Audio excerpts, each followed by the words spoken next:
What's up, fellas? G'day. How are you? I love it. I was really hoping you'd say that. Exactly.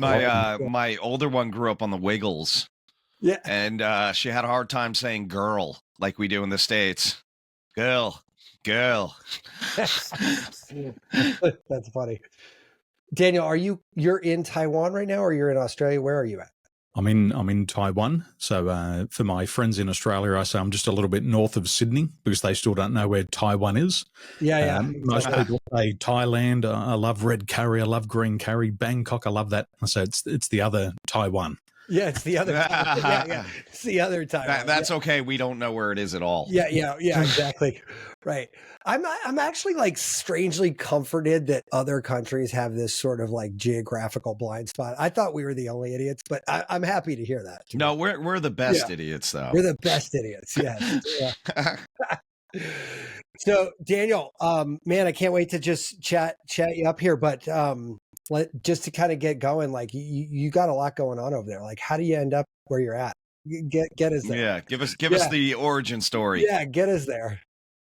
Well, I was about 11 and my teachers wanted to take me out of general class and put me into a room called the Space Lab. And I thought that sounded pretty good until I went into the Space Lab and there was kids eating flies, licking windows, eating glue. And I was hoping it was like an advanced aeronautics class. Yeah. That was my hope. Appear to be that. Yeah. It was just for kids who are off the planet. That's funny. So once they put me in there, they put me into remedial therapy for 5 years, and they were going to fix me. So I was a little bit special when I was younger. The cranial plates in the skull hadn't formed properly. They were pushing down the left and right hemisphere of the brain, causing visual impairments, auditory impairments, constant bleeding nose, bronchial tubes were collapsing, twisted spine, twisted hip, twisted knees. That sounds miserable. Yeah, it was shit. As we that doesn't sound good at all. Jesus Christ. So that's the origin. And so once you're at the bottom of the barrel, the only way's up, and you got to fight like hell to get out of there. So during that time, I'd had a lot of help from a lot of good people doing a lot of different things, definitely not mainstream, very Eastern approaches. And I think that's probably what got me hooked at an early age to this type of field. Okay. Oh, wow. Yeah, and you know what? It's almost like we could almost do Karnak. Remember that he'd write it down in an envelope? Karnak was a character that Johnny Carson did. And he wrote down like the prediction before it happened, and he would, say something and then open it up, and it'd be mysteriously there, right? But it's like a recurring theme now. Everyone who comes on the show, their story almost always starts just like this, right? Yeah, there was some big obstacle. Yeah, and now I'm here, right? It's almost becoming like Tom and I should start taking bets before you guys come on. I'd be like, we got like 5 minutes of us recording beforehand. Yeah, right.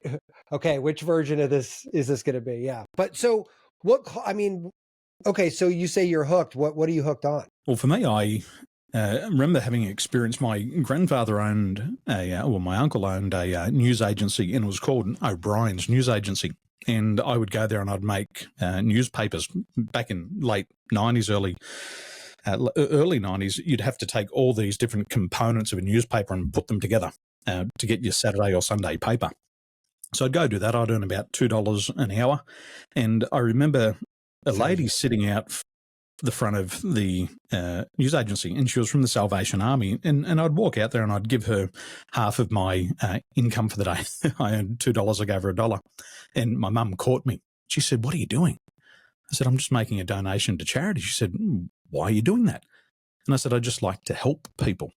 So I think people helping was kind of in my core when I was young. And I'd had this picture of myself helping people, something like a doctor.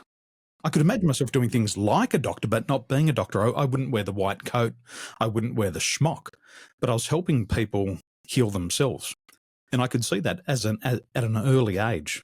And that was the hook. And then as I got older, whenever I was helping people, I always got a bit of a buzz from that. I felt alive. Time was still. I didn't think about money. I was just really present. And so that was kind of the pattern from a young age. I mean, it's so cool that you could recognize that, right? Because I mean, I think it's shocking to me how many people say things like, oh, I don't know, I couldn't do that, or like, you know, life got in the way or whatever. And I'm like, yeah, you just weren't paying attention. You probably had a bunch of signs that could have gone in the way you're describing, and you just, I don't want to say you ignored them, but you certainly You didn't, overrode like, it at least. yeah, Yeah. you overrode it a little bit, and it just that is also kind of a recurring thing. Mm. It was really fascinating for me because I was doing all of these things with my mind, and I was like, okay, in modern day language, I'd be saying I'm healing myself. Nobody was really fixing me. I was rewiring my mind. And I remember there was this one exercise. I'd have to get a crayon and I'd draw this figure 8, and I'd draw it over and over and over again. Then I'd swap hands, and they called this hemisync. Yeah. I Yeah. had no idea what hemisync was back in the 90s, but I know what it is now. It's getting the left and the right brain communicating. And I was doing these exercises over and over and again, and I knew I was getting better over time. And it was fascinating because they'd probe you with this thing, they'd stick that thing into you, and you'd heal yourself. And I just found that fascinating. And albeit my mind worked very different to theirs, nobody ever criticised or condemned me for being different. They looked at it as being special. Like not special like that kid's special, he's the one eating the flies or licking the window. Yeah. But you've got some talent. And it wasn't until I got a little bit older that those talents were recognised outside of school. So what I say now is that we should profit from our pain. So I went through a painful period. I learned a lot. Why not profit from it? And the profit's not just about money. It's the good feeling of helping others. It's the contribution that you make. Yes, you get rewarded handsomely, but you're doing something to make people better. And for people who are interested in legacy, I think of that as my legacy. Okay, I helped somebody once, but I get to enjoy that transformation for life. Mm-hmm. So getting back to that root, people helped me. I'm a reflection of their input. And today I'm just returning the favour in a different way. That's pretty cool, man, to be phrased like that, especially, you know, like, I mean, it feels like, it feels like you're clear on this. And I think that's another thing I think that gets lost a lot, right? Like people aren't really clear, and that's why they ignore those signs. They're not clear, right? Like there is no conviction to this because they're just sort of ambiguous, right? Does that make sense? Yeah, I remember when I was starting my business in coaching, my mum said to me, you're off to work? And I said, yep. She said, have fun, make money. And I turned around and she said, are you having fun? I said, no. She said, are you making money? I said, yes. She said, maybe you've got your priorities confused. Yeah. And I think that dollar sign gets in the way. And so we keep focusing too much on the dollars. But as people help us as healers, the money should just come from doing a good job, but you can never put it first. And that was probably one of my big learnings. To accelerate, I had to put the money to the side and say, that's just going to take care of itself. If I do a good job, the money will follow, but I've got to make sure I'm having fun first. And if I'm having fun myself doing the transformations with others, that makes my life really easy. It might not have changed the grey hairs, but it's easier. Yeah. But no, that you're so right. And actually, I mean, I'm kind of like staring at the door of 50, and I think this is sort of like a natural inflection point for a lot of people. I don't know. It's a nice round number. But like, I will tell you, as I've sort of acknowledged that I need to reflect on this sort of time, that prioritization is becoming a lot more clear, and money does kind of keep ratcheting down that list, right? Like it keeps, all right, it might have been 1 and then it slipped to 2. We might be at like 3 or 4 now. Like, you know, it just, which is a little disingenuous because the ones that are in front of it need capital to sort of fuel. Yeah. Right. So it's not like they're, you can't really peel them apart, but your motivation certainly changes, right? You're like, hey, I want to do this and I need to create revenue because I have to live. But to your point, I want to create revenue off of being fucking amazing, not just ticking a box. And if I'm really fucking amazing versus ticking a box, then I will probably be rewarded financially more. Like there is a direct relationship there, right? I had a really good mentor, and his name was Dr. Tad James, and he trained me up to be a master in hypnotherapy. And what he said was, the first thing that you have to do is you have to visualize the client's transformation. And if you can't visualize their transformation, you can't work with them. And I found that to be really interesting because it goes against everything that I've learned in business. You know, the purpose of business is to create a profit. But as a healer and a therapist, you've got to put that to the side. You've got to make sure that in your mind that the client can make the transformation, because if you can't see it in your future happening, it'll block the client from achieving that result. So I had to unlearn business. I had to learn a different mindset for therapy. And then I had to find a way to fuse them together. And the way that I fused them together was I would do 2 and 3 day trainings, and then I'd let my wife step in and take care of the sales component. And so I could really dissociate and detach from that. Oh. Let me just focus on the transformation. Sales team can do what they do and help people choose the right program. But for me, I don't have a credit card. I don't have a key card. The only money I get is when I ask my wife for money. That's how far I've detached from money. Yeah, you're like, I'm completely detached. Yeah. Completely detached, because I know if I do the good job, the money will follow. Right. And I don't have to worry about the bank account. But and you know what, though, that clears your brain up for like the important shit. Like, hey, I got to fine tune this. I got, like, this is a little off. Like I need to like maybe adjust over here, or I got to, and like and that's the other thing. Like, I mean, look, I've been in professional services for 25 years. Like we make technology and websites for people. And without exception, the projects that fail are when the sponsor of that project stopped paying attention. And whether you're doing a shitty little WordPress site or a gigantic, like, multi-head thing with apps and software and blah, blah, blah, the second somebody stops paying attention to that shit, it's immediate nosedive, right? Like it's very, very quick. And like, I mean, maybe because I have that, I look at everything through that lens. I'm like, look, I can't take my eye off of this for 1 second, because if I do, that's when the ship goes thunk. Like it's a 90 degree drop. You're just like, and stop and go. What I learned, and my mum and dad were in porn for 17 years. Are you fucking with me? We owned a pawnbroking business. Like porn stars. They weren't. Like for a second, I was like, wait, they were starring in porn for 17 years. Starring in porn for 17 years, because wow, we know somebody that he's a multiple PhD who's like, yeah, I'm going to do porn for a bit, and he did. He was an actor. Yeah. But I was like, if your parents were in porn, if you were porn stars and you didn't start the show, we're changing the whole conversation. I'm like, this is no longer about what you were coming on to talk about. My hypnosis trainer said, you're not allowed to tell that story. And I said, it's a pawn shop. You buy and sell secondhand goods. Yeah. We're in business lending money.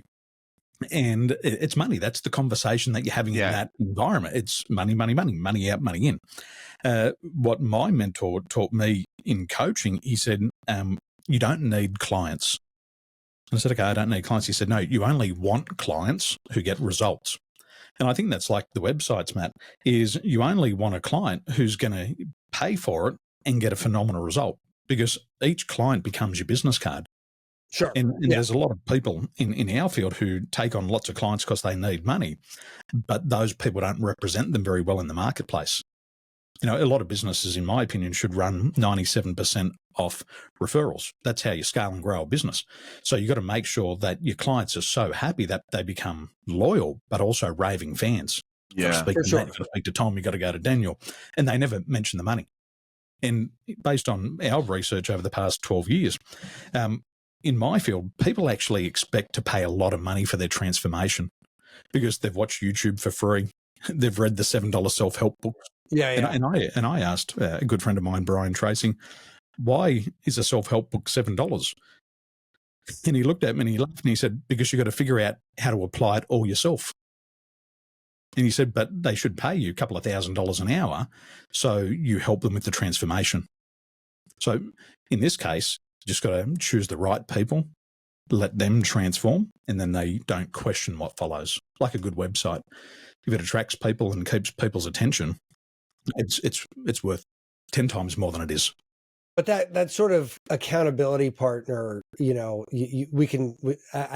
jumped right to calling it that. But I mean, when you hire somebody, generally what you really mean is I need an accountability partner, right? Like I need somebody. I think also the financial investment proves to yourself that you're serious as well. You're really, I'm ready for this.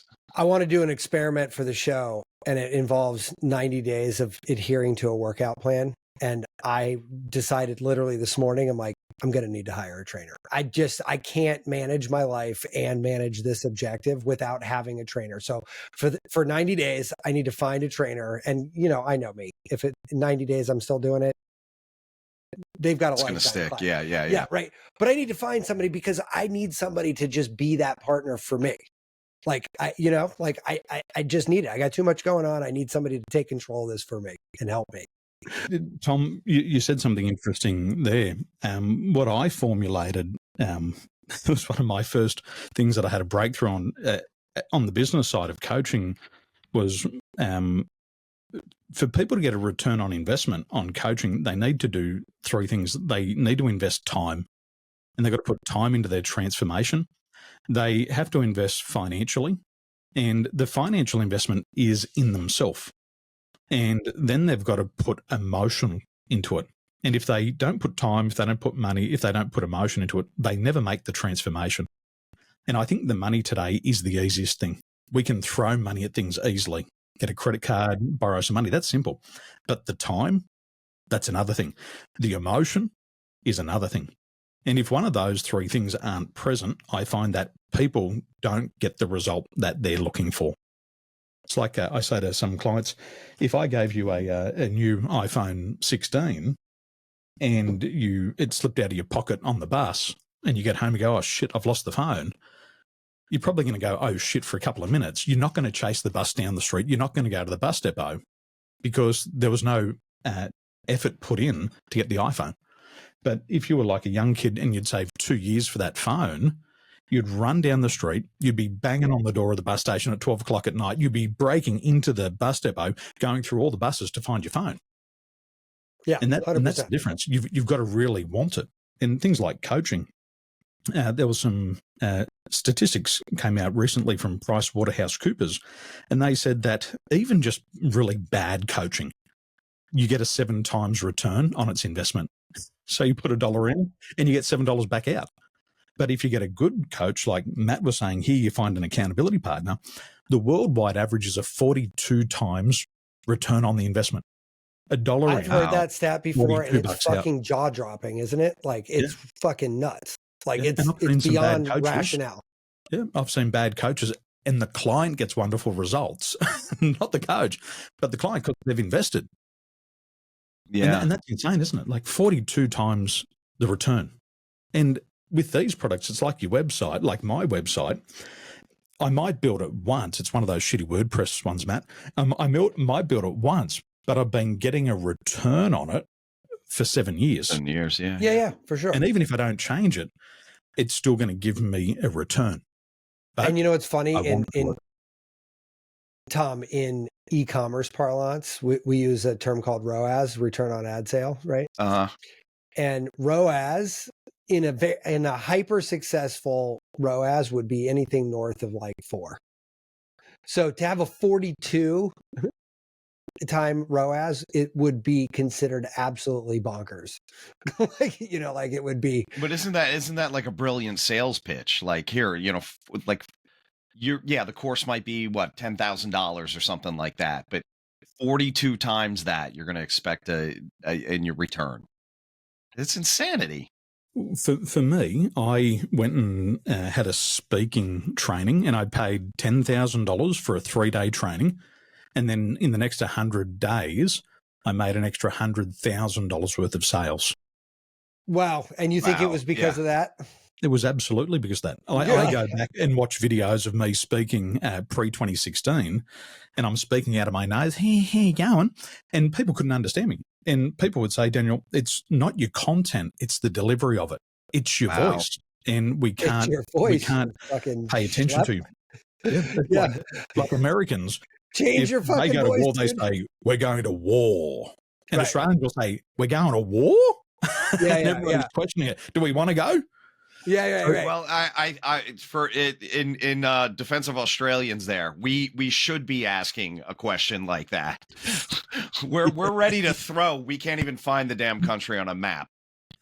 No. Or we're gonna, signal it to a bunch of fucking. Yeah, randos. we're with emojis. Yeah, with emojis. Yeah. You No, hey, fucking that makes all halfwits. the fucking. Just that look makes for the the, look for fucking the all big the, rock. If you can find the big rock, you'll be safe.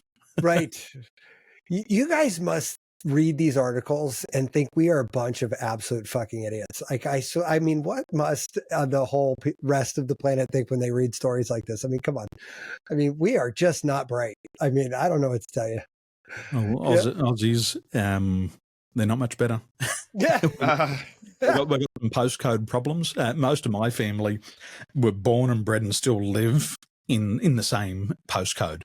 Oh, And geez. they Okay. think I'm crazy for living in Taiwan. They message all the time. Did you know China's flying around the island? I'm like, who cares? Like, Yeah, right. they blow it up more in Australia At than we least they do. identified China. I mean, that's a step in the right direction, right? I mean, Yeah, but they'll still call us Chinese. And it'll slip. Oh, I'm so sorry, but you're the same. I'm like, it's like saying an Aussie is the same as a Kiwi or I an was just American. gonna say, like a New Canadian. yeah, right. Yeah. Well, actually, in defense of Americans, we often claim to be Canadian when we go anywhere. Is that the 50, Yeah. 51st state? Yeah. Yeah.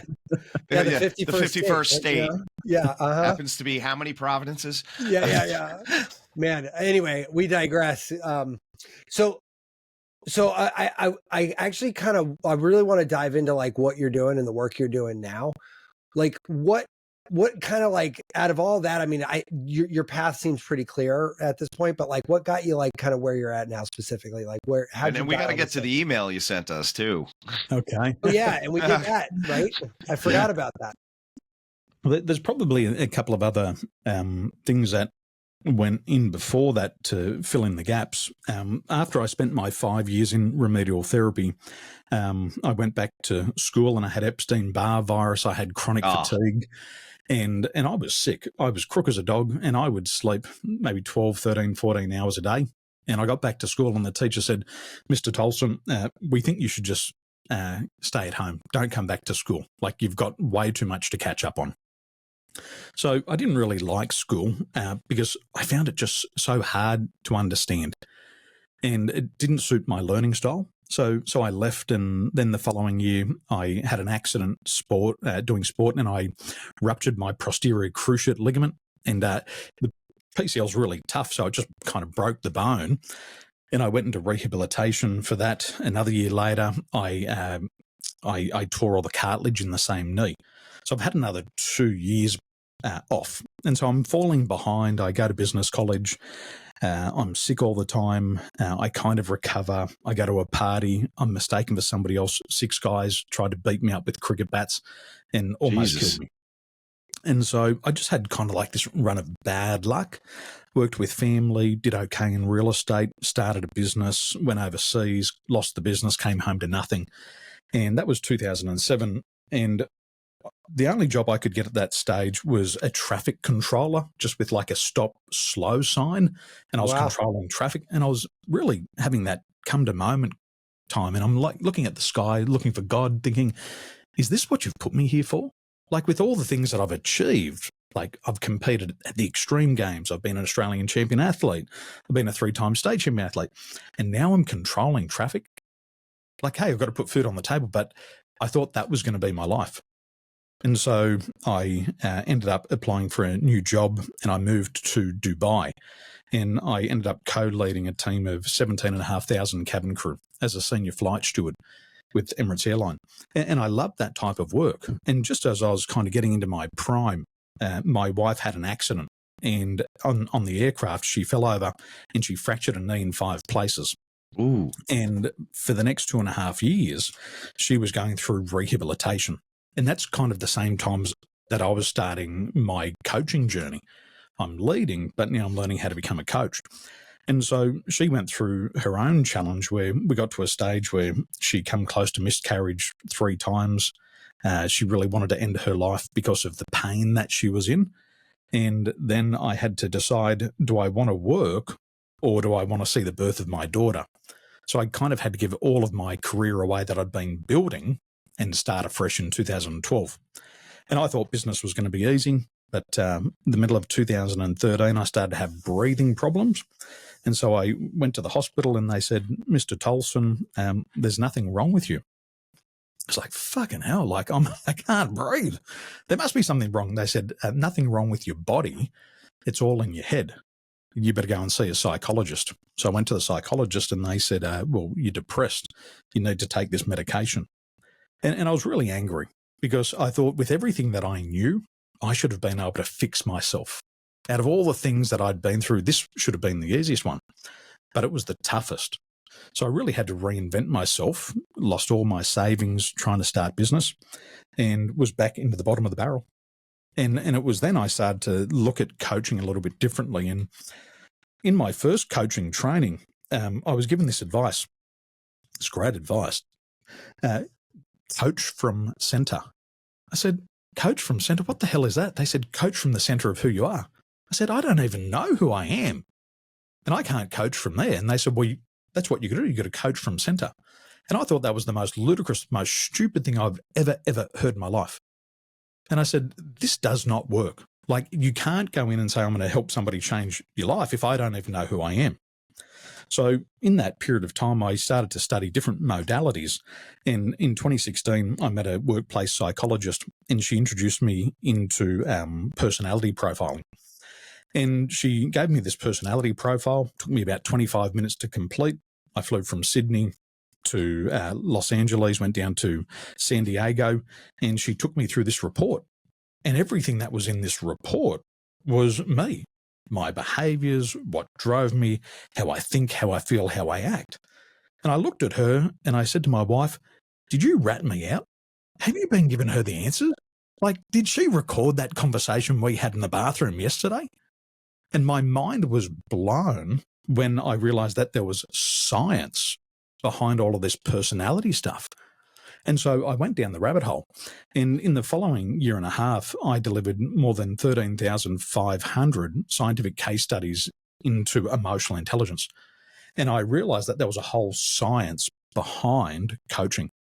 And I came to the conclusion at that stage that if you wanted to be a good coach, you had to trust in science. Because going back to this thing, coach from center, was just opinion-based. And when I'm giving somebody my mind, I don't want them to guess or feel what's happening. I want them to have evidence. And I realized in 2016 that trusting in science would be the future of coaching. And that was 10 years ago. I think I'm still a year ahead of my time, but it's coming true. And that's kind of the gap in between. And it's the science and bringing the science into coaching that's been very exciting for me. You're like my spirit animal, Daniel. I mean, fuck. I listen, I have a degree. I have 2 art degrees. I was, artsy fartsy my whole life, like fucking whatever. Then I realized that science is a fucking thing. Like, it's a real thing. And there's a lot of really cool, creative shit that lives in the science domain. And the real superpower comes with connecting the two, right? If you can, that's science and the creativity. Yeah. That's the fucking superpower. It's like pure and simple. It's like literally just the most powerful combination, because if you understand why you would want to do something and how people are going to react to that something, and you know how science dictates it, it's almost like you're cheating, right? Like it's like you're like, I feel bad doing this because I feel like I'm cheating, except it is the shortcut, man. Today, with what we'll cover, is in 90 seconds of voice analysis, you can learn more about yourself in 90 seconds than you possibly could in 20 years of self-discovery. I'm actually a little nervous, to be honest with you. Yeah, I mean, when I got the email, I was like, what do we sign up for here? Yeah, like, what are we doing? What the fuck is going on here? Yeah, I'm a little nervous. I'm super curious, but I'm also a little nervous, right? And that was my brain, Matt. Like, I went to university, and after the first semester, they said, Mr. Tolson, we think you should leave. They're like, you can go back to high school. And I thought, No, there's something special about the way that I think. And when I learned hypnosis and regression techniques, my clients loved it. They're like, Daniel, you can get to the root cause of our mental and emotional blocks and release them in a matter of 8 minutes. And it's taken us 50 years to try to get over those first 5 years of our life. And you can do it in a matter of minutes. And that's just my advantage of the way that my mind is wired, is that it's not lineal, it's lateral. And if you've ever heard of a doctor by the name of Dr. Edward de Bono, I went and studied under him. And what was the book he wrote that I loved? Six Hats. Six Thinking Hats. Yeah. Was that one? Yeah, Six Thinking Hats. Now, there was something else I read by him. Yeah, I know. He's awesome. He's got some great thoughts. And so they told me I was learning disabled, and I was like, well, screw you. I went and read all 72 of his books and went and studied under him because I was interested and I was motivated, but I knew what motivated me. That was the key. And going back to school, one of the things we don't ask in the school system is, why would you like to learn this? I was thrown into computer science and nobody ever gave me a reason why I should learn. Tom, I used to sit in the computer room and think, this is fucking boring. This is bullshit. Why am I using a computer? But if somebody said, Daniel, you could live on an island in Southeast Asia, have a beautiful family and work with people all around the world, and you don't have to leave your office and you can make a ton of money, you would have had 100% of my attention. But nobody gave me a good reason to learn. Right. And we've got to understand lateral thinking, by the way, Daniel, was the book I was thinking of. That's what I read of his. It was great. But you're right. And you know what? Listen, let me ask you something. That's as much about being able to do it as believing you can do it, right? Like those are like, it's kind of like, hey, I'm not only capable of doing this, but I was fucking born to do it. Like, it's like, You said something really interesting before, Matt, and we actually detect this in our alignment assessment, is the reason why people don't hire a coach is because they don't have the courage to be held accountable. It takes a lot of courage to say to somebody, look over my shoulder, give me a clip behind the ears, slap me on the ass when I fall below the line. And a lot of people don't have the courage to have somebody look into their life like that. But also, as a coach, it takes a lot of courage to hold your clients accountable. And if you're always worried about the money, you're like, well, if I correct them, they might de-hire me. So on both sides of the equation, it takes a lot of de-hire. Not allowed to say fire anymore. Got to say de-hire. Yeah, got to de-hire. I'm unhiring you. I'm making you available to the workforce. Releasing you back into the worker pool. Short-term holiday, mini retirements. Yeah. But you know what though? Like, look, and I take this for granted in my own life and I realize that I'm a bit of an odd bird in this, but like when I get onto something, like I'm sort of like a dog with a bone, right? It's not a function of like, I shouldn't do this. It's a function of I'm doing this. Hold my beer, I guess is the right thing. Like, it's kind of like, it's not even. But when I look at good friends of mine who are in high positions of power that can't give a board meeting speech because they just don't know, like they're missing the gene that makes that a comfortable situation. Like, even if I don't know much about the topic, I love just storytelling to people, getting in a room, talking to people. Like I look at that and I'm like, this is fucking great. I could do this all day. And they're like having a near-death experience. They're like, nope. Like, nope. Like, I don't know, but I feel bad because I can live like that. Only that's it. There's no other for me. Right. And so I went down the hole. I was the dog with the bone and I've been chasing it, and I've completed 10,000 scientific case studies, and every single one that comes over my desk, I take a deep dive into it because there's so much that is beneath the surface in a report.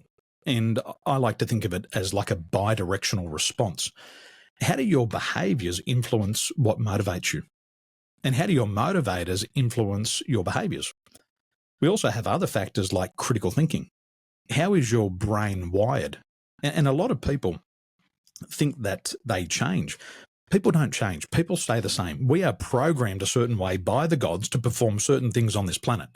And most of the time, people are trying to change who they are, rather than learning about who they are and use all of their talents and skills. And so when you can mix all of this together, and you've got to do a little bit of lateral thinking, the penny drops for people and they go, oh my gosh, that makes sense. So it's for me, for example, when I got into corporate, people said to me, Daniel, you're too competitive. You're too direct with people. And I thought, I'm an Australian champion athlete. I've competed my whole life. And now you're telling me that's a bad thing to be competitive? Right. And so the world will condition you. And so that was one of my problems was I had all of this competition with inside of me. And now people are telling me it's too much. People said, Daniel, you're too enthusiastic. You're too optimistic. And I thought to myself, well, if you would have known what I went through for 5 years, going through remedial therapy, being called a retard, treated like a retard, don't you think I would have to be optimistic? And so the world tried to drain that out of me. I had other people, very high-powered consultants. They used to fly around in private jets in Australia, and they'd say, Daniel changes his mind too fast. Well, my mind that changes really fast has helped companies jump from $45 million to $120 million a year in revenue in under 3 years. Do you think they complain about that? No. So it's a process of figuring out who we are. What are our strengths?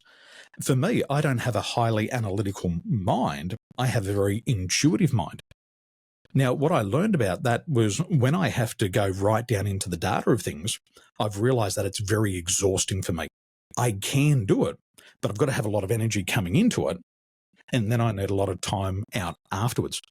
And if I can manage those things in my behavior, I can get peak performance. But then the next question is, what actually drives me? And it was like when my mum said to me, Daniel, have fun, make money. I put money first and fun second, and I actually got burned out. So once I understood that part of the equation, okay, fun, choose the right clients, coach on topics that you're good at, say no to everything else. Then the money followed. And then I also had to figure out what demotivated me. For me, I'm very low regulatory. I hate rules. And if you put me in an environment where there's a lot of rules, you won't get the best out of me. But there's also another component of the natural selection of how my brain makes choices. For me, I'm a coach, but I'm very skeptical of people, which people say, Daniel, that makes no sense at all. Well, it does, because when you put me in charge of hiring people for your business, I'm protecting the business and I'm going to second guess everything that somebody tells me. So I will trust in the science, first of all. I will get all the data, but you've got to learn how to position all of that. And they're just kind of like three little components. But as you blend them in together with emotional intelligence, you blend them in with core competencies and soft skills, you blend it in with how people learn, all of that's a science. And then today, with what we'll have a look at, we can learn about holistic health. My technology can tell me what traumatic events you've had in your life, all the way back to the final trimester in your mother's womb. Daniel, not helping my nerves here, buddy. I'm excited. You're not painting a good picture here. He's like, let me tell these stories. Not that they have anything to do with you guys, but none at all. No, people just we're all so ignorant. We just don't know what we don't know, and the baby in utero starts to emit brainwave frequencies in the 7th month. So the technology can measure the unresolved emotions hiding inside the amygdala. Now, If they told me I would have been studying this at school, I wouldn't have believed them. Man, you got to be fucking kidding me. Hold on a second. Let's unpack that for a second. How does that work? Like, I assume you know how that works. Like, how does that actually work? That's a long time ago kind of thing. You know what I mean? It is. Well, the body keeps the score. And yeah, I've heard that a bunch of times. Yeah, that's literally the title of a New York Times bestseller. Is it? Yeah. Yep. Everything we've seen, everything we've felt, everything that we've heard is stored in our body as a memory. Now, the memory is not the problem. It's when the memory is stored with an emotion and we have an emotional content. So from the baby in utero, and I can tell you some insane stories, is that the baby from the moment of conception, once that sperm gets shot out of the father's pipe, it's recording everything that's happening all the way through to conception, to birth, and so on. And things that have been traumatic, they get stored inside the body in different organs, in different regions, with emotional content. And they're the problem things. So I was working on a case a couple of years ago. Look, this goes all the way back to 2014. And we were doing a regression. And this is before I had this technology. And we're doing a regression, and we were talking about feeling wanted. And a lady said, Daniel, I've never felt wanted my whole life. And then in regression, she recalled a memory. She recorded it. She hasn't been told it. This is content-free, meaning I'm not telling her what to think. She's telling me what she remembers. She said, Daniel, I can see my parents arguing about having sex. My mother's saying to my father, I'm fertile. We've already got a child. We're lacking money. We can't afford to have another one. The father got his way and she fell pregnant. And she told me that story. She said, then I've got another memory that's a couple of months after that where my mother doesn't want me and I feel unwanted. And now I remember my mum trying to have an at-home abortion. Now I'm sitting there totally skeptical. I trust in science, but this is my client. This is her story. And I said, look, is that real for you? She said, yes. And I said, well, I just want you to go home and check. Ask your mother if this event actually happened. She went back, asked her mother about the conversation that her and the father were having at the time of conception. And she said, who told you that? She said, Mum, I remembered. Now, her father had been dead for 20 years. Wow. And then she asked the mum, I just need you to be honest. Tell me, did you not want me? Was I an unwanted child? She said, you were unwanted. And I tried to have an abortion, but it didn't work. Holy shit. Now, from that moment, this, what we call the imprint period, it happens in the first 7 years of your life. She was always trying to prove to the father that she was worthy, that she was lovable. And she told me, she said, Daniel, my father was diagnosed with cancer. And I thought to myself that nobody should have to die alone. And she said, magically, mysteriously, within a couple of weeks, I had cancer.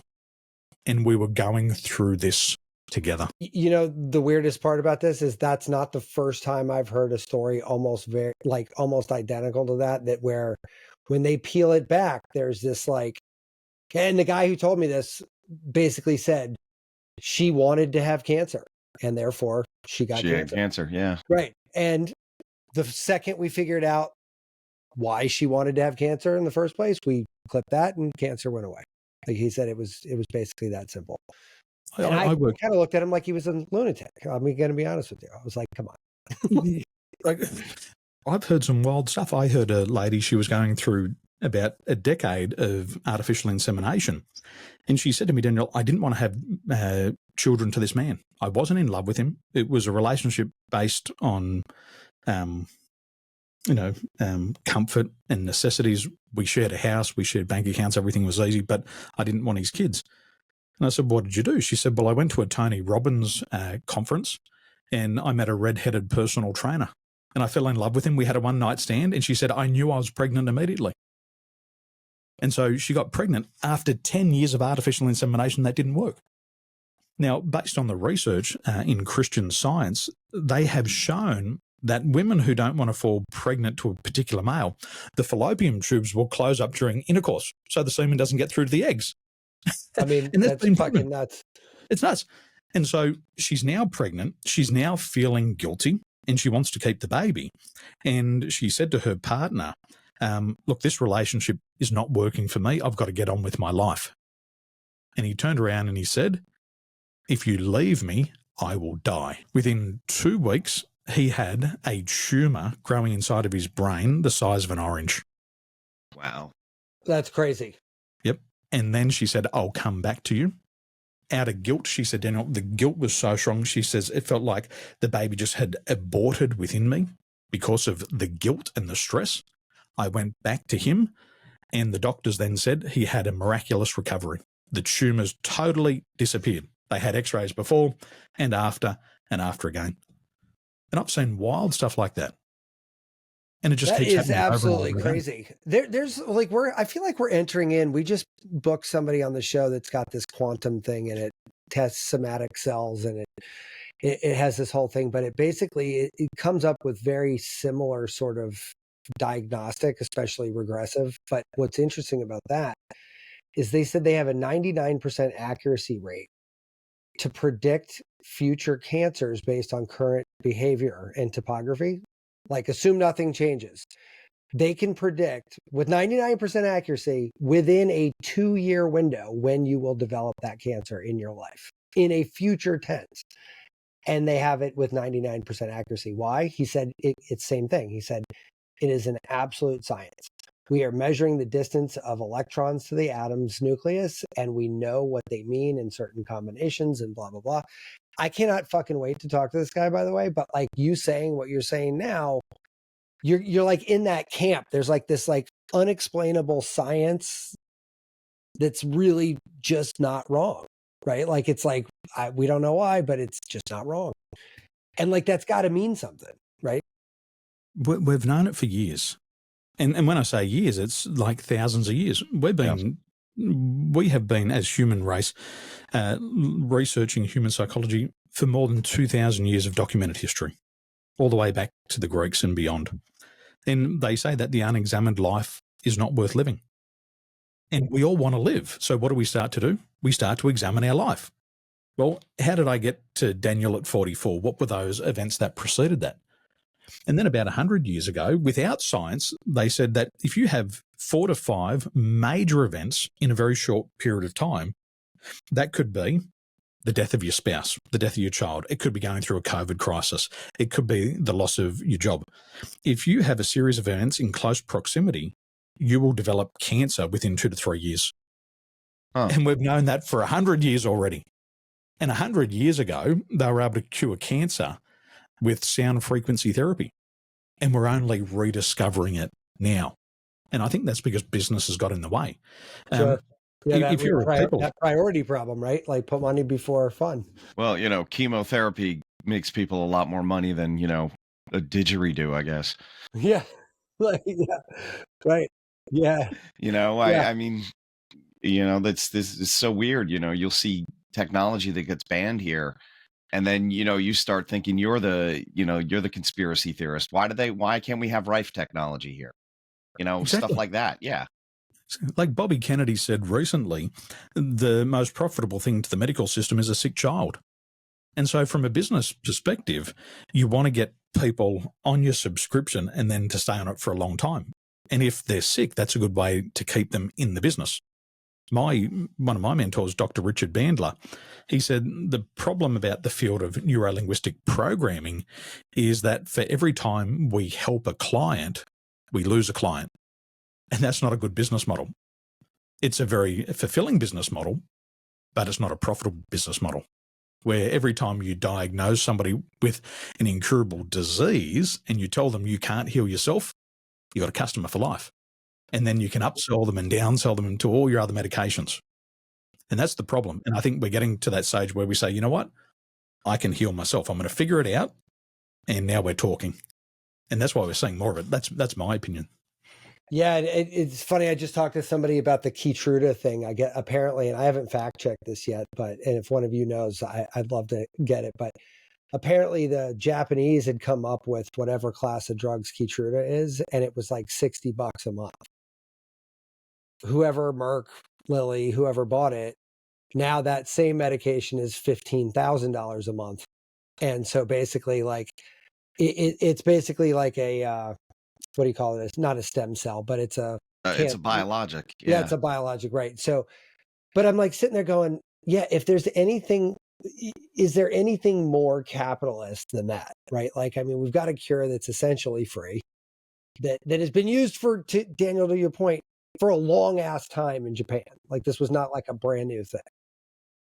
And somebody's like, dude, we could make $1 billion on this. Like, just, yeah, we're going to buy that and we're going to set, a septillion X the cost of this thing. Yeah, that makes sense. Yeah, that's right. That feels good. It's a wild world. It is a wild world. Daniel, I don't want to be fucking selfish here, but dude, if you don't, we want to get to the test. I swear we'll talk about whatever you want to talk about, but if I don't hear the fucking answer here, I think I might just blow up. I guess you got to do Matt first, then. No, Tom, you go first. I want to hear it. I don't, go. So I think the thing that all of us have got to understand is the development of this technology. When we used to do assessments, you've probably done DISC personality profiling, Who hasn't? Myers-Briggs, and you got to answer all these questions. And when you answer these questions, sometimes you're trying to think, how do I want to present myself? Do I want to come across as more passive, or do I want to be more aggressive? Yeah. Do I want to be a people pleaser? And so the problem with paper-based instruments, that's where we answer questions on the computer, is we can respond based on how we want to present ourselves. And that was one of the major obstacles that I had, was that people would do these reports or the assessment, and then they'd look at the report and they'd say, that's not me. So I figured out to myself, well, what's the problem? Harvard University reported that 95% of people claim to be emotionally intelligent, but only 10 to 15% are. I was going to say, like, that can't even be close to true. 80% of people think they're above average intelligence. Right, yeah. Yeah. And so we could have all these wonderful sciences, but then when we would take the client through the report, they'd say, oh, that's not me, that's not me, that's not me. Well, it's got to be you, because you just answered all the questions. Who the fuck else could it be, dude? So I had to solve that gap. And when I got involved in this technology in 2020, my mind was blown, because what the technology does in a 90-second voice analysis, it's collecting 1,440 emotional triggers. It's also detecting 14,000 health and genetic issues from voice sample. Now, Daniel, is it the statement that we read that has that, like, is it a reason, you're not just saying the quick brown fox jumps over the lazy dog over and over again, or is it just you? That. Oh, you just need that amount of. We just need data. 90 seconds. Yep. Okay. So it's not the script. What the technology is actually measuring is the brainwave frequencies hidden inside the voice. It's not listening to your words. It's listening to volume, pitch, cadence, tremor. If we only had a 4-second clip, Tom, we can detect Parkinson's and Alzheimer's disease in a 4-second clip. Wow. But we like to go 90 seconds because it gives us 1,440 emotional triggers, and it gives us more accuracy. Well, sure. So we're listening. And if you think about making a speech sound, it requires more than 100 different muscles in the body. And if you've got inflammation or disease or illness in the body, it's going to affect your speech. So think about when one of, maybe not one of your mates, but maybe one of your sisters has broken up with a boyfriend. Because she's sad, the mood's dropped, she's feeling depressed, the voice is impacted. Think about somebody who's just lost a loved one. They can hardly get the sound out of the body. And voice is the most complex thing that a human being can create. The tongue itself has 8 different muscles. The tongue can create 130 words of speech per minute. But to be able to do that, you've got to make sure it's connected to all the different regions of the brain. The auditory perception system, Broca's and Wernicke areas, all of that's got to be functioning. If you have inflammation in the chest, the air doesn't pass through the larynx correctly. So where we have vocal biomarkers in the voice, and we can detect the health imbalances in that 90 seconds. And going back to the paper-based instruments, it's not about what you're saying. It's not the script. It's the brain waves in the voice. And it's not so much as what's happening now. It's like that traditional Chinese medicine approach. It's the root cause. Yeah. What are the underlying things that are a problem here? And then within all that, we have machine learning, we have AI, we have big data, and there's been millions and millions of people who have been through this technology. So the accuracy is you're just getting you got ninja level skills. So now I got another question, right? One? Well, no. I mean, even just English alone, right? How many dialects are there? How many regional pronunciations are there? Does it have to be programmed for each of those, or is beyond even the language itself? It's beyond the language. It's the brainwave frequencies in the voice. So imagine like an X-ray. An X-ray works on any race, any religion, any language. And what it's doing is it's looking through the skin and revealing the invisible, the bones, the joints, the cartilage, the organs. Okay. It's the same. It's just listening to the frequencies in the voice.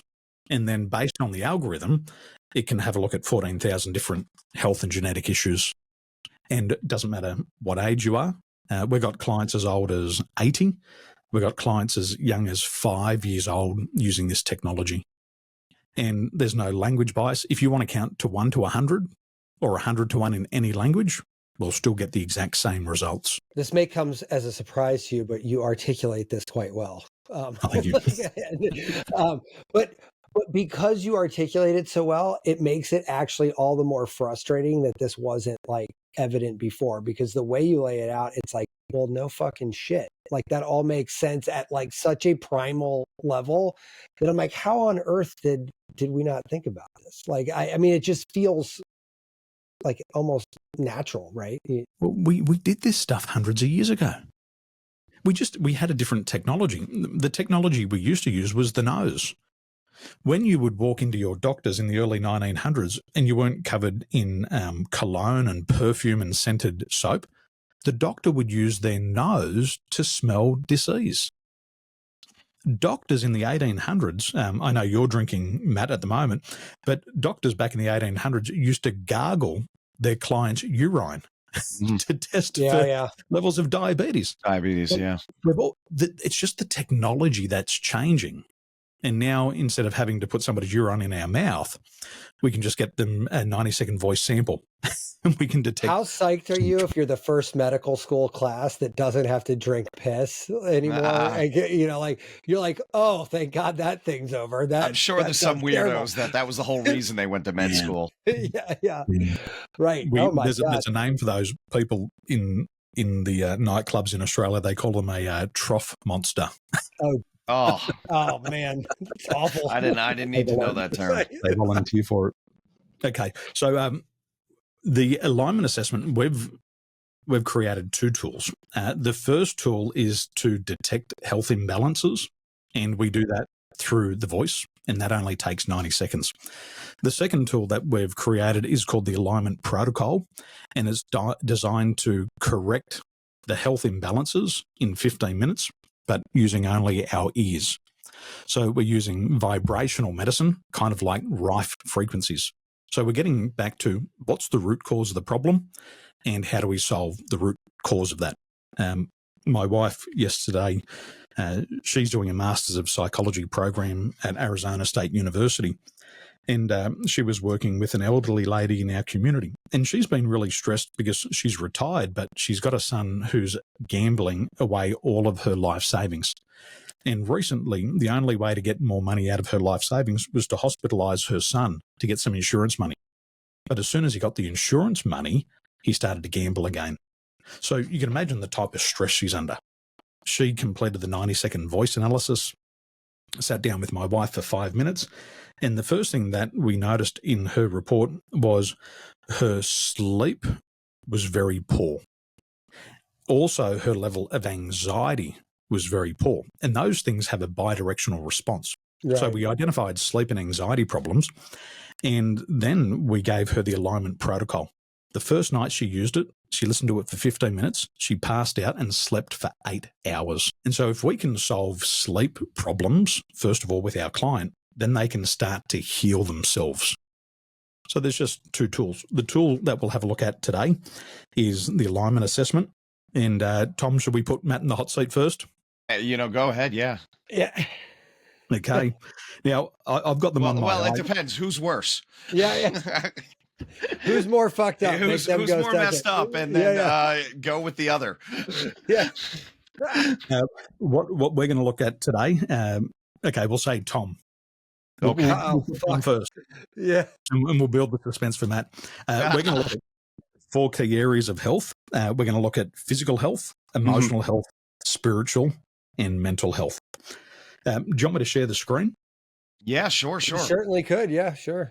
Okay. Oh, is that backwards for you? Nope, or you we're can good. See that. Okay. So what we can see here is the alignment assessment for Tom. Matt, you're off the hook. The first thing we can see here for you, Matt, can you see that correctly? Yeah. We're good. So sleep quality for you at the moment, Matt. This is Tom. Sorry, right? That's me. Yeah. Is average. So have you found that you've had some sleep issues recently? waking up in Yeah, the night? more so than now than probably the last few months, definitely within the time I've taken this test. Okay, so that's starting to come through. Also, your immune system here, it's average at the moment, but it looks Yeah, like I literally had the flu earlier Like this literally, week. I'm laughing because before you got Like on, he's I I'm never get just- sick, and like in the last year, I got COVID for the first time, and okay, so that makes sense to you. Okay, and then at the moment, chronic fatigue levels are moderate, so your energy is varying; it's up and down. yeah, all over the place. Yeah, Okay, excellent. So they're the first three things we get from a 90-second voice analysis. very cool. Now, the second thing we want to look at here is emotions. Now, in terms of emotional processing, your left and right brain is balanced. So the right brain feels, the left brain thinks. And what you have the ability to do is balance emotions. You understand your feelings and you understand the logic of it. In terms of your frequent emotion, this is the most common emotion you feel, and it's the immediate reaction to most things. You have a very mild response. No Really? extreme. yeah, wow, yeah. His Fidel Castro poster. Might Yeah, be yeah. right A number there, of yeah. people, I'm like, yeah, we need to mal these guys. And then the core emotion, and this is the interesting one. This is the one that's measured from the final trimester in your mother's womb all the way up to Yeah. now. And your core emotion, this is the strongest one. It's that at times you could be hypersensitive Oh, and absolutely. also fanatic in your work. So you might just grab that bone and run with it. Oh man, I love what I do.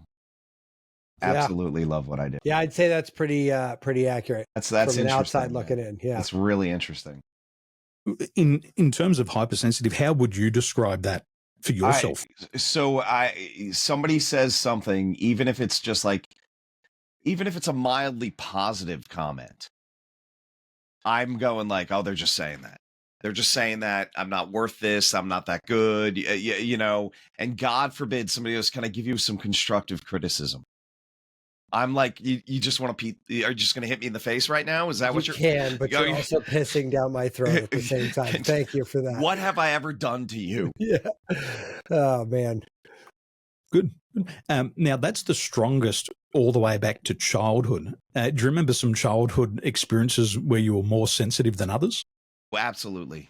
Absolutely. Yeah. I've always been very emotionally sensitive. You know, especially for like, you know, they're like, oh, it's not real a male quality, you know, and it was like, no, what do you mean? But it was always me. Yeah. Beautiful, beautiful.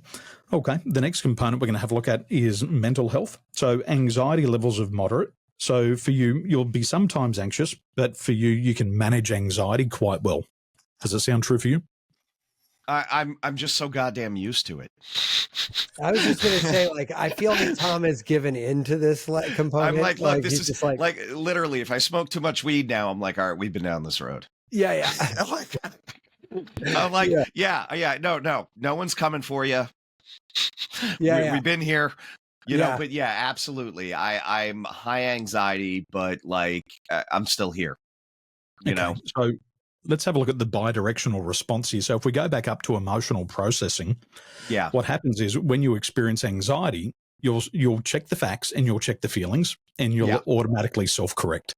Yeah. Yeah. And I feel like I probably got that a lot from my dad. Like he'll fly, like not violently fly off the handle, but he'd get real upset about something. And then 10 seconds later, he was fine. Yeah. You know, like he's going to, oh, shit, this sucks. Fuck that. And then it's like, all right, I got it out. Do you mean you're Italian? Is that what you're Yeah, trying I mean, to tell me? it's pretty much Italian American. It's full on Italian American. Are you trying to tell me you're Italian? Okay, got it. Thank you. Yeah. We've also got your spiritual health there. And now what's really interesting about spiritual health, Yeah. only 1% of companies and assessments worldwide will actually test for spiritual health.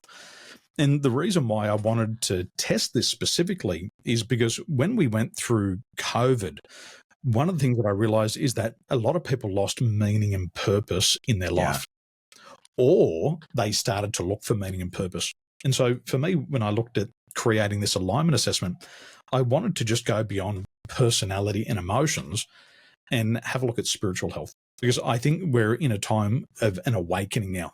Yeah. People are waking up and saying, 100% there's more agree. than money. There's Could not more agree than more. just grinding it out. And this is where the spiritual component was important. So for you, in terms of the first part of spiritual health, is your courage levels are moderate. So you'll usually face challenges confidently. Sometimes you might have a little bit of a wobble, but more so than ever, you tend to have a lot of confidence. And also your procrastination levels are moderate. So what will happen is from time to time, you might procrastinate, but most of the times you're eating that frog and you're pretty good. Okay. All right. I would agree with that in most cases. Like, even I think that's pretty fair. I mean, look, don't think in the outlying states, right? Like, I think for the most part, I think that's a valid assessment. I'll get it done if I need to. Yeah. I'll harken you back not so long ago to the snow day where you're like, we're in a great conversation. You're like, dude, I got to run. I got to go shovel the fucking clinic, right? Yeah. You know, I'm like, I got it. So, Tom, just based on what you've seen there, just a very quick snapshot. What made sense to you? Was there anything in there that you wouldn't agree with?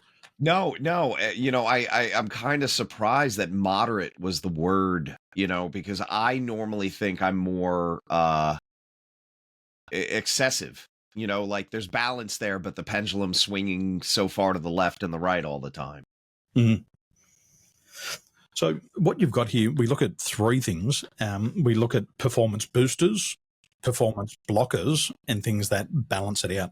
Okay. So having that emotional processing, I believe this is one of the most important things, because what we say in emotional intelligence is if you can't name it, you can't tame it. I gotcha. But for you, you'll be able to articulate, this is the emotion that I'm feeling, and then you'll be able to regulate it.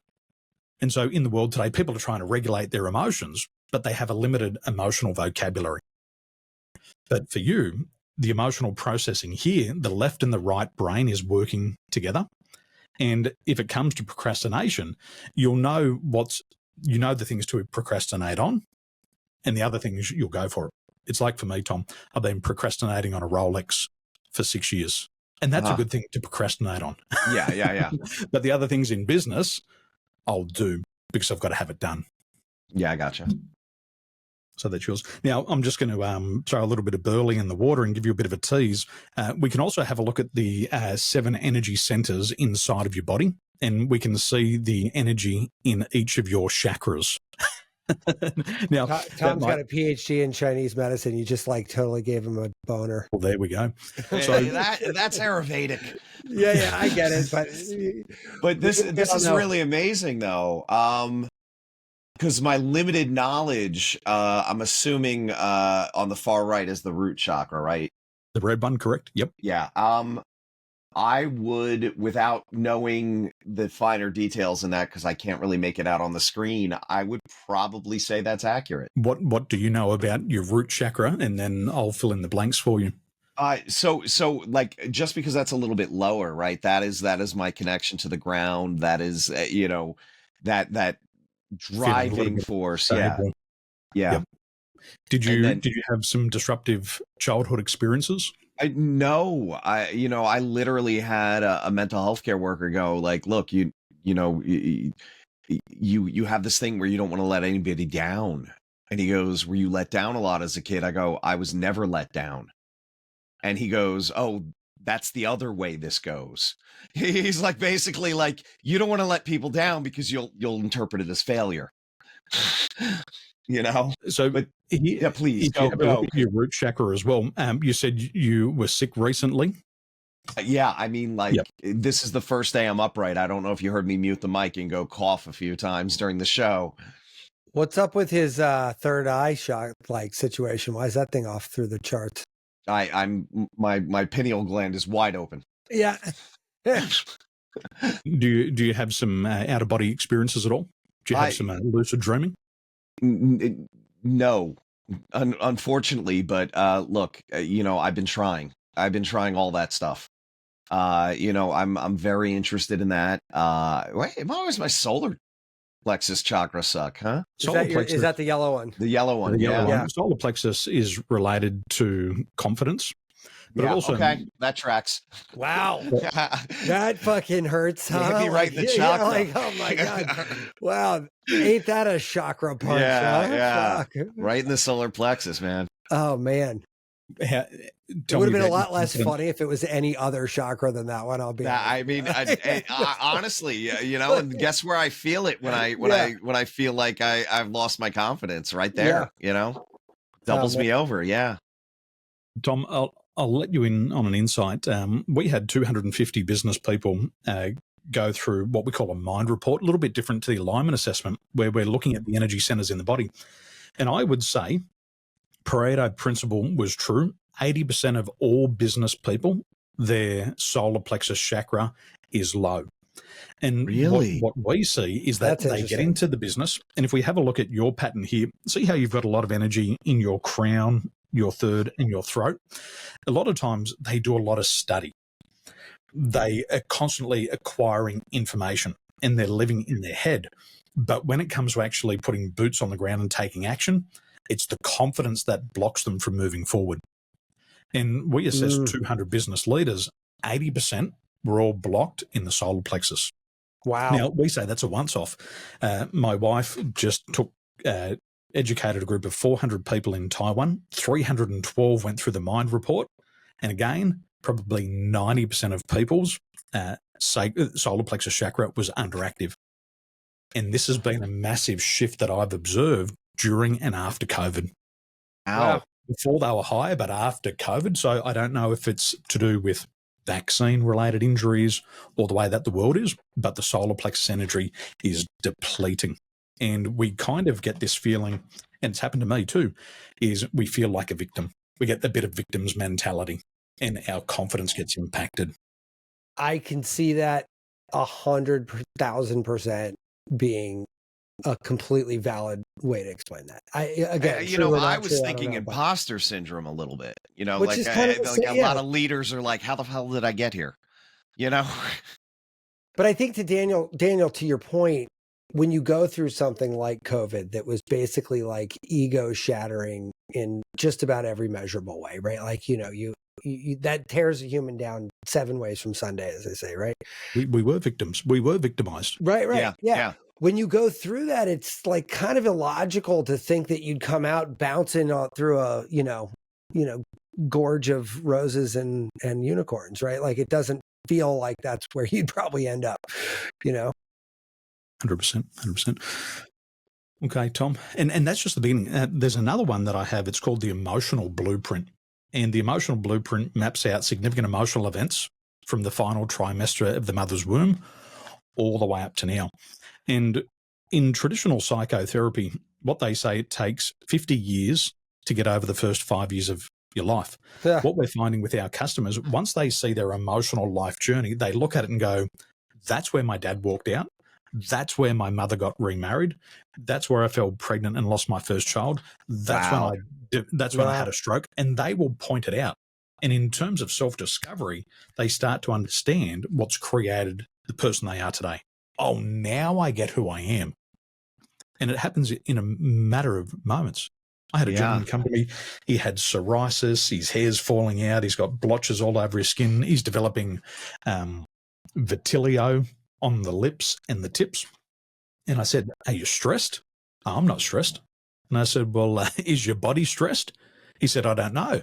And I said, well, vitiligo and psoriasis is all stress related. And I looked at his emotional life journey and there's this massive spike of emotions at age 46. And I said, what's happened to you this year? Nothing. I said, come on, nothing. Now, what we've got to remember is that when something emotional happens, we get into a bad habit of suppressing or repressing emotions. Suppressing is when we consciously know what's happening and we choose not to deal with it. Yeah. Or repressing it is, I don't even know what I'm feeling and my mind's blocking it out. So I looked at his emotional life journey and I went all the way back to the first 6 years of his life. And I said, this exact same pattern exists at age 6. What happened at age 6?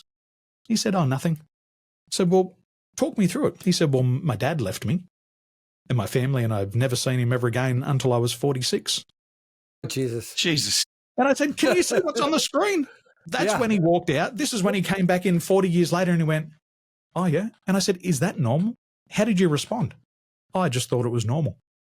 And then he had his breakthrough moment. He just revealed all the emotion. He went, oh my gosh, I've been holding on to this for 40 years. It's crazy. And so these patterns come up and it enables us to do targeted therapy. Okay, work's not a problem. Let's deal with the root cause at age 6. And that's going to solve a lot of the other problems. Sure. And so this is how fast it's happening. And that was that problem I had. As I said before, Harvard says 95% of people are say they're emotionally aware, but only 10 to 15% are. So we bridge the gap with science. And as soon as they see it in science and in black and white, they just point it out. That happened, that happened, that happened. That's crazy. And then when we look at insane, yeah. Yeah, it is. And when we look at the chakras as well, that was just a little snapshot. We actually have a look at the chakras from 21 dimensions because chakras can be observed past, present, and future. And when we look at the chakras from the past perspective, we can see where there's been trauma and a lot of energy trapped in the body. We can see how much energy is currently being used, and we can also see how much energy the person has for future use in that chakra. Mm. Now, what's interesting is with the chakras in South America, a surgeon who specializes in stroke took 1,000 stroke victims through and measured the energy in their chakras. All 1,000 people had imbalances in the first 6 chakras. The only balanced chakra for a stroke victim was the crown chakra. And I thought to myself, oh, that's bullshit. How's that possible? I had 3 clients come in the following week. I assessed their chakras and all of them had imbalances in the first 6 chakras. And only the 7th, the crown, was balanced. And I said to the people, I said, your biomarkers here indicate that you could potentially have a stroke. And they went, I've already had one. And I thought, wow, bloody hell, this is insane. That's fucking nuts. So when we look at those things, when we take a deep dive, there's so much to learn about ourselves. And that's the spiritual side of things. That's the energetic side. Yeah. And we say that the emotions come out in uglier ways. Like this guy, psoriasis, vitiligo. I know there's emotions in his body. He doesn't get it yet. Yeah, yeah. But after 90 seconds of voice analysis, I'll show him where the blockages are and he can have that breakthrough and get it back into his awareness. Once it's in our awareness, we get back control. And that's sure, the key. That makes sense. That's crazy, man. We better get to Matt. Oh, Jesus. Yeah, we better get to Matt. I need more balance than just the crown. Okay, well, there you go, Matt. For you, it looks like sleep quality and immune system has been average recently. Have you had some sleep disturbances and has the immunity been low? Yes, on sleep. I think almost the opposite on immunity. I was talking to Tom before this, like, despite everyone around me being sick this year, I've been like weirdly, good. But sleep for sure. Yeah, I definitely more so in the last 6 months for sure. In terms of chronic fatigue, this is really rare. For you, your chronic fatigue levels are low. So what it means is that you're rarely tired and you should have a lot of energy in your body. Yes, I would summarily say that I generally have a lot of energy in my body. Yes, that is correct. Excellent. So what you'll I'm find laughing because Tom's not like just taking his headphones off and be like, yes, okay, for sure. Yeah. I could have told you. I could have told you that without the voice test. So for you, they're boosters. So because your chronic fatigue levels are low, which is quite rare for this, most people are either neutral or negative. Yours are low. So in terms of sleep quality and immunity, that's also going to be a performance booster there, which is a great sign. Also, emotional processing here, both of you are balanced. And it kind of doesn't surprise me that like attracts like. For you, your frequent emotion, I can see this from the opening of the show, funny, active, radiant, cheerful. Like straight away, I could see it. Okay, that was just funny. That was just hilarious. Yeah, is that true? Yeah. Oh, yeah. I mean, this is not even. This is almost unimpressive. Doc. Yeah, I'm kind of like, I would have filled it out for him if you wanted. We're measuring 56 different emotions here. But when we look at this technology, the total combinations of reports that I can create is around about 14 million different variations. So what it means How is much that does that test cost? I want that one. well, the 14 million comes from this one.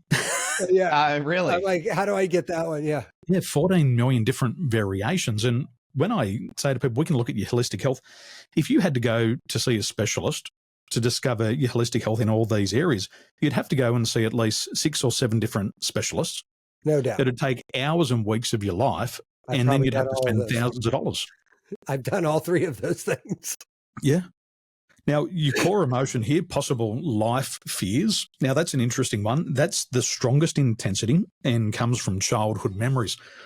What are some Wait, of the what life was that fears? one? Life fears? What does that mean?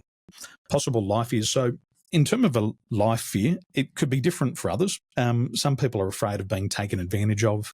Okay. Some people are afraid of rejection. Some people are afraid of losing their stability, and others fear making mistakes. All right. So for those of you who couldn't see, I'm like counting on my fingers. I'm like, okay, got that one. Yes. Yes, got that one. Keep going. Yeah. So for those of you not listening on video, it was a 4 for 4.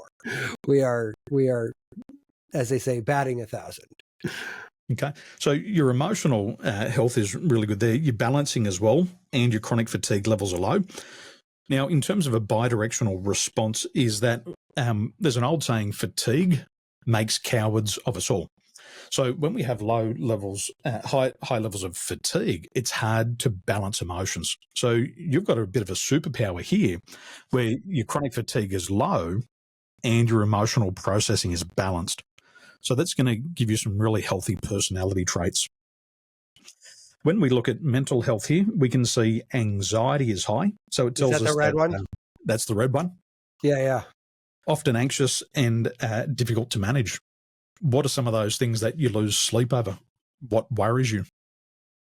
I think my general anxiety comes from the lack of controlling things. And I think that's one thing I consciously work on, is to try to say, like, look, we don't have control over anything, right? I mean, we really don't. And that's a really hard lesson. But I mean, when I tell you it's hour by hour, I mean, every minute that I'm awake, that's on my mind. Well, that's a bit like me. My anxiety levels are really high. But what the 3 of us have in common is the emotional processing is balanced. So although we feel it, it doesn't become a significant blocker. Yes, it's always there. It's always draining energy, but we balance it out and we move forward. And what I say about anxiety is fears of the future. And the fears, the possible life fears, these are things of the past. And what happens here, Matt, is when we haven't resolved the fears from the past, they project themselves out into the future. So that anxiety thing you said could be like a womb thing or an early childhood at best thing. Like where is that stemming from? Well, there's a couple of things. Have you heard the concept of emotional absorption before? Okay. Emotions are more contagious than COVID. And if you walk into a room and somebody's just cracked a joke and everybody's laughing, immediately you feel that emotion and you radiate, and it lifts you up. But if there's disturbances in the home, or if there's people around you who are constantly anxious and you're a highly sensitive person, it's very easy to absorb their anxiety. And that happens to highly sensitive people. The second thing is, if you do any sales in business and you're matching and mirroring and you're building rapport and these people have anxiety, it triggers the mirror neurons inside of your brain. And now you start to feel anxiety. You're like, fuck, this is not even mine. Yeah. You know that one, Tom? I hear you on that. Yeah. Look, you treat somebody and they come in for a headache and then you walk out of the room and you're like, fuck, my head hurts. Yeah. So anxiety levels are high, but the balancer here is the ability to process the emotion and the frequent emotion. So you probably turn a lot of your worries into a joke. Yeah, I definitely do. Or, I found that starting a podcast also helps. Let's have a look here. What's really interesting is when we have a look at, okay, this will make sense. Yeah. Have a look at your energy centers here, Matt. Whoa. What the fuck is that shape, man? Holy crap. I thought you said he had good courage. Shouldn't his solar plexus be high? Wow. There's a couple of things happening here. Yeah, And what the fuck is happening here, man? we can see here that when the throat chakra is underactive, it needs a lot of stimulation. Have you ever had any thyroid-related problems at all? Not that I'm aware of. Okay. You want to get Tom to check those out for you. Yeah, I'm like, I don't think so. He pays for a concierge doc, man. He's got his thyroid checked more this year than I ever have. Yeah. The immune system here, we can see is a bit compromised, and that could be with the recent. Were you recently sick, Matt? Oh, No, that's what I'm saying. Like this year, I've been kind of bulletproof. I mean, knocking on wood here, because tomorrow I'm going to end up with pneumonia or something because I had this conversation. But no, I mean, despite having no reason to be healthy, I have remained healthy. Yep. When the throat chakra is really underactive, what can happen is we can be great talkers, but we may not deal with the root cause of things. We may like to keep it positive and optimistic, but we might not be addressing the underlying issues. Yeah, that's not true. So yeah. a lot of things go unsaid. Yeah. No, I'd buy that. And certainly I think that undulates into what area of my life we're talking about at any given point. But yeah. Relationships, business, money. I mean, it could switch by the season, but But I agree with you. There's always something unsaid. Like, have you had any significant heartaches or heartbreaks through your life? Sure. I mean, nothing in recent past, but yeah, for sure. Yeah. Okay. Is that a throat chakra blocker kind of thing? When the throat chakra and heart chakra is really low, we can hold a lot of bitterness inside of ourselves. So we might have had somebody take advantage of us and we've never spoken up about it. Or we might be now grieving. You've changed it to that. Now you hit the nail on the head. I mean, relationship, no, but I mean, constantly. I mean, and this sounds ridiculous, but like somebody cuts me off in traffic, I'm talking to myself for 8 minutes about that asshole and the narrative. Like, I'm not even. I wish I was fucking kidding, but no, you're like. So yeah, I think you just needed to rephrase that one for me, but yeah. Yep. Good. Okay, you get it. Wonderful. Now, depression, stress, and burnout, they're all moderate. If we go to your spiritual health, you got high courage. And this is really interesting combination because kind of whatever you're going through, you've got the balls to keep moving forward. And you're going to face your challenges with a lot of confidence. So albeit that the solar plexus chakra is low, your courage levels are high. So despite that blockage, you'll keep moving forward. And I'm pretty certain if I had a look at a pattern of your life recently, if you would have had a setback, you would have dusted yourself off and just keep going. Fuck it. I don't care if I'm feeling like shit. I don't care if I've got punched in the dick or the guts. I'm just going to move forward and I got the balls to try something new. And that's how I'd articulate that spiritual health there. That's wildly accurate. I'm not going to lie. This is kind of crazy, man. This is really blowing my mind. And being that, to watch somebody else get read that right. That's how I felt with you. It's like, no, it's not just me. What was that? The great Randy or whatever he was, he gave everybody their horoscopes and they were all like, oh, this is so me. And they're like, all right, now change with the guy next to you. And they all got the same horoscope. Like, clearly this is not that, Yeah, no, I really am curious. I was looking on my email while we were talking. I don't actually have a copy of this, so I'm going to have to figure out how to get that from you, but I don't know. My gift to you. I'll send them over today. Thank you. And honestly, we are way over on time. So I thank you for hanging with us for a little bit longer than normal, but yeah, I'd love to talk with you afterwards because this stuff is really amazing. This is what I tell you, like earlier, I feel like we're on the dawn of like this new era of medicine. Like one guy coming on the show is getting a PhD in quantum medicine. Like that's a fucking thing now. That didn't exist 4 years ago. Yeah. Right. And the fact that we have enough organized information to present a PhD on this topic is fucking awesome. Like, I mean, it's like just ridiculous. And guess what quantum medicine is? Everything you just said. It's just hyper quantified. It's all vibration. Yeah. It's super fucking fascinating, dude. Yeah. It's the wavelength. And if we change our frequency, we change our life. Every organ has a frequency. Every thought, every emotion has a frequency. All the diseases, disease in the body starts at around about 47 megahertz. cancer starts to grow at about 42 megahertz. And we know this, right? We just know it. We just got to remember it. That's fucking crazy. Nuts. It's Daniel, absolutely nuts. I absolutely cannot thank you enough for coming by. I really could talk to you all fucking night, but I'm like sitting here going, shit, we gotta figure out. We get a drop off at 45. Yeah. So we might have to do a part 1 and 2 of this. Yeah. And you know what, Daniel, I was going to say the same thing, man. I mean, I feel like there's just so much more we could talk about with you. And let's do it again. Yeah, I'd love to definitely do it again. We'll get the 26-page report out, and then we'll all sit here naked. Well, yeah, exactly. I'm like, oh fuck, we'll have to book off like a Saturday. I don't know, or you're gonna end up. I'm gonna end up disappearing. Matt's gonna be like, I don't know, he didn't show up for the next podcast. Yeah, I don't know. Yeah. Well, I was just saying, hey, listen, if I have everything in balance but my root chakra, we're all gonna have a fucking major problem here right now, because I'm gonna have to be on the phone with my doctor tonight. Be like, there's a stroke coming. I don't know why or where. Oh man, Daniel, what's the best way to how put do we people send in touch people with to you, and where do we send people? Because I think this is amazing. Yep, go to my website danieltolson.com, and there's going to be 2 tabs at the top: alignment assessment. Click on that, and you can get access to this technology. It's $49, and I'll personally take you through it. And then the second tab is the alignment. Crazy. That's actually not crazy. That's an amazing offer, I think.